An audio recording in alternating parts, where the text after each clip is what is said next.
Yes ভাই, রাজশাহী জিতে গেছে এবং রাজশাহীতে অনেকে হয়তো বা বলতেছে, ভাই আমি নিজেও বলতেছি যে এই ম্যাচটি কি সিলেট রাজশাহীর কাছে বিক্রি করে দিল কিনা। এবং পয়েন্ট টেবিলের হিসাব নিকাশের কথা যদি বলেন তাহলে খুলনার থেকে রাজশাহী আপাতত সেফ জোনে আছে। এবং কেননা সেফ জোনে থাকার অন্যতম কারণ হচ্ছে গতকালকে যে রংপুরকে হারাইছে সেটাই ছিল তাদের কঠিন প্রতিপক্ষ, আজকে সিলেট সিক্সার্সে হারিয়ে দিয়েছে। সো সবকিছু মিলিয়ে এই ম্যাচ বিক্রি হয়েছে কিনা আমি একটা কথা বলতে চাই, সেটা হচ্ছে ভাই রাজশাহীর তো টাকা নাই, তাহলে বিক্রি বা কিভাবে করবে। দেখেন আজকে দুইটা বিদেশি নিয়ে তারা মাঠে নামছে, তাসকিন আহমেদ। একমাত্র তাসকিনকে আমি একটা সেলুট দিতে চাই এই কারণে যে তিনি একটা দেশের ক্রিকেটের স্বার্থে বিপিএল এর মান সম্মান বাঁচাইতে, ফারুক আহমেদের মান সম্মান বাঁচাইতে তিনি কিন্তু এই ম্যাচগুলো খেলে গেছেন ভাই।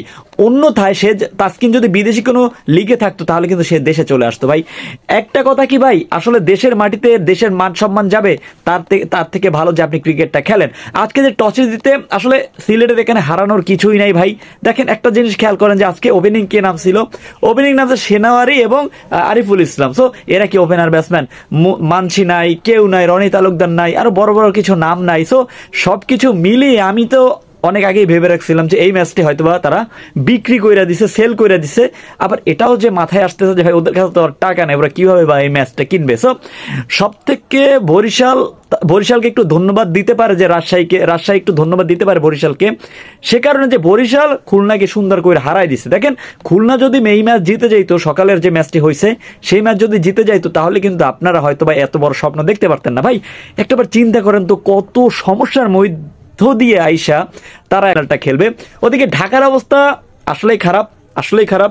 প্রথম বাধা ছিল খুলনা, দ্বিতীয় বাধা ছিল রাজশাহী এবং রাজশাহী খুব স্ট্রংলি তারা পয়েন্ট টেবিলের সবকিছু মিলিয়ে ভাই পারফেক্ট জোন। যদি বলতে চান আপনি, মানুষের মধ্যে যদি ক্রিকেটীয় নেশাটা থাকে, আপনার যদি এম থাকে যে ভাই I can do it, so you can do it. So ব্যাপারটা হচ্ছে এরকম। মৃত্যুঞ্জয় চৌধুরী এরকমটা বলছিলেন যে ভাই আমাদের হারানোর কিছু নাই, আমরা আসলে ভাই একটাবার চিন্তা করছেন একটা ফ্রাঞ্চাইজি ক্রিকেট যখন আপনি খেলতে নামছেন, আপনার পকেট থেকে আপনি নাস্তা করতেছেন, পকেটের টাকা দিয়ে, আপনার পকেটের টাকা দিয়ে আপনি ঘুরতেছেন, এইটা কোনো কথা ভাই? একটা ফ্রাঞ্চাইজি ক্রিকেট এমনটা হয়।